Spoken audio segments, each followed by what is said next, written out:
and Okay.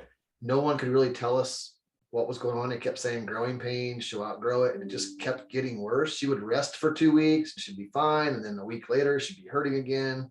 Right. And finally we decided to go to Children's Hospital, and that's when we found out what the real problem was. But good. And talk about your adjustment in your like practice schedules. Are you able to practice every day, or do you have to kind of adjust it? Talk to us a little bit about your practice schedule. So after my surgery in 2019, I had to take a break for a while. I think it was like 10 months before I was fully able to do everything again. But now there's not really any restrictions at all. Okay. So I know that was torture. What was that? What was that 10 months like? It felt like it was forever. It felt like it was 8 years instead of 10 months. It was never ending. Yeah. It was tough, bro. Yeah. I'll tell you,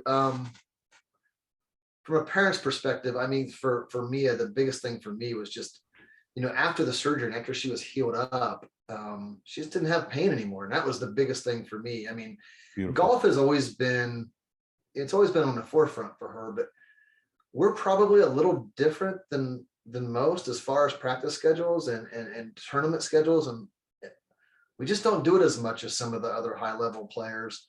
Gotcha. Part of that's by design, part of it's by necessity because of her knees. Right. I've always been a little concerned about just making sure that she always loves it and wants to play. Mm-hmm. I know I see a lot of junior, and if they want to do that, that's great. And their parents want them to do that, that's great. But a lot of juniors play every week, and they plan tournaments every week, and that's great if that's what the child wants. Mia likes to hang out with her friends. She likes to go to the pool. She likes to, do fun things and even other things when we're traveling for golf. We try to make time for other things. So I think that's really important to me. It was as a child for me. I played a lot of traveling baseball, some golf as a child, but yeah.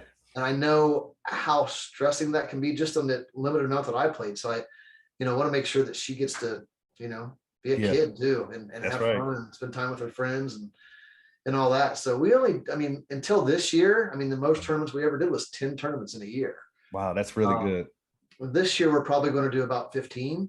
Okay, that's still good. Just still not near what some others do. Yeah, I can tell you, we do about 30 tournaments a year. So 10, 15 tournaments, that's really good on the body.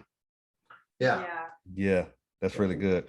So Mia, talk to us about your, what's your practice schedule? What's your practice schedule? What's your practice routine?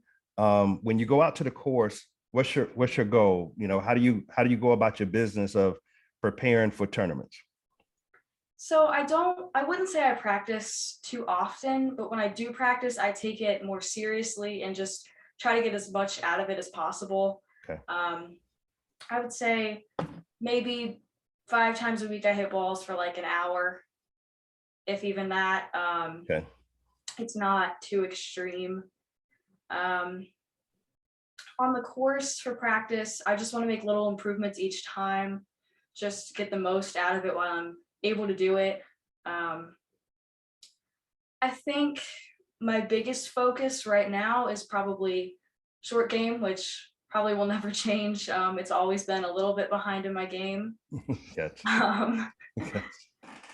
But so that's the part of the game that you feel like you could actually improve the most.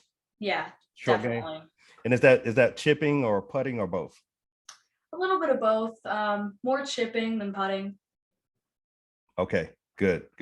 And what's your chipping practice routine? A lot of kids, they want to know how do you go about practicing your chipping? So I try not to hit the same shot too often. Okay.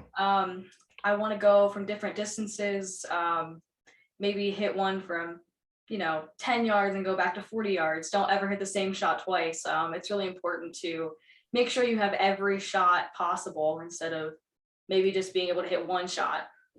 Right. That's good. That's really good. I'll add to that too, if you'd like me to, Real. Yes. We used the rule of 10 or rule of 12. I love it. I've seen it on YouTube.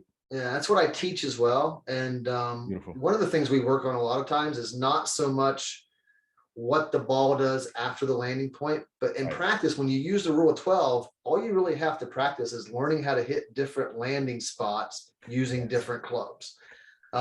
You don't worry about what it does after that. You worry about that when you're on the golf course, but in practice, that's